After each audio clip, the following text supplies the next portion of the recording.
So my guest today is Gina Domanig, Managing Partner of Emerald Technology Ventures.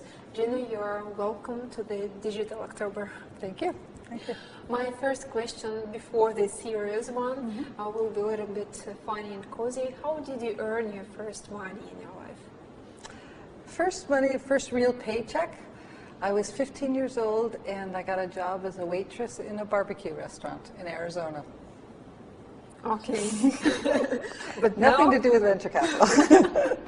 Okay. The current generation of college students, I guess, in Russia, mostly do not want to be entrepreneurs or even the rock stars, as maybe like we can say if we were in the America. Yeah. So what do you feel? Do you see the same in Europe? I think it's changing. We started our fund almost 12 years ago now. And entrepreneurship, a country, you really need an ecosystem. And a country can have a lot of very strong technology innovation, but without the entrepreneurs, it doesn't help. It doesn't get to commercialization. So you need a lot of different things. You need the right regulatory environment, the money. And in Europe, I'm based in Switzerland, we have, I would say, a problem with entrepreneurship. Almost maybe for different reasons. The quality of life is very high, so people don't want to take a risk. It's easier to go work at a big company. But it's changing. In Germany, we've seen a major improvement in the last 10 years. There are more success stories, and very, very important, society values entrepreneurs.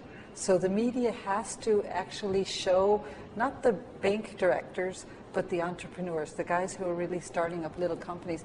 Then it makes attractive for the students. So you feel some changes? Yeah, I do feel changes, but society has to change. Society has to value entrepreneurs. In 2000, you were the first one who founded the first independent clean tech venture capital fund in Europe. And who were first investors, and what was the most difficult to raise this first money into the clean tech venture capital fund? Our first investors were some energy companies. So about, I think back then, about half of the money came from energy companies, and the other half came from some financial investors. The most difficult thing back then, if you think that that was in 2000, was why clean tech? What is clean tech? Will we ever make money doing this? And so there was a lot of education.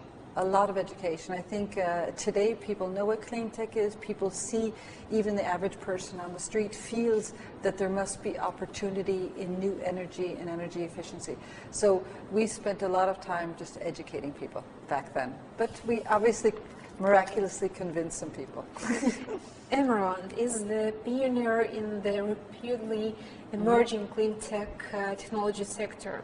And your focus is more, just maybe put some examples of the companies. Focus is really on industrial technologies within clean tech. So there's energy generation. So there's Sunlight, which is a solar company. On the water side, for instance, water efficiency, like Takadu in Israel. Also on the material side, like SDC, which does automotive catalysts in the US. So we go quite broadly within energy, whether it's generation, storage, efficiency.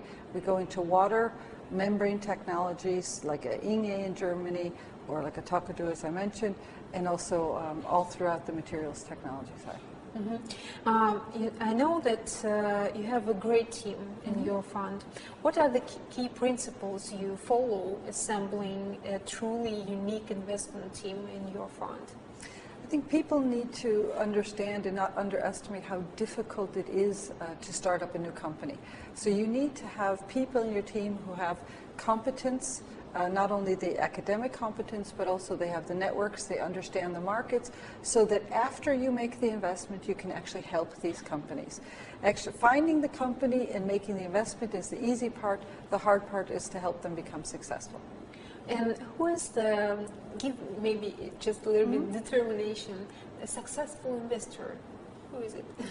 A successful investor is somebody who can find and recognize the good opportunities, not pay ridiculous amounts of valuation for those companies, obviously, because you need to sell them afterwards at a profit, but somebody who's actually able to create value with the company.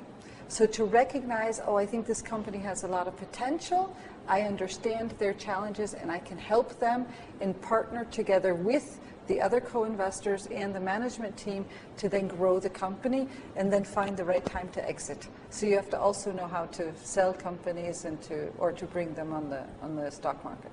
Mm-hmm. And how to recognize this global potential of the company?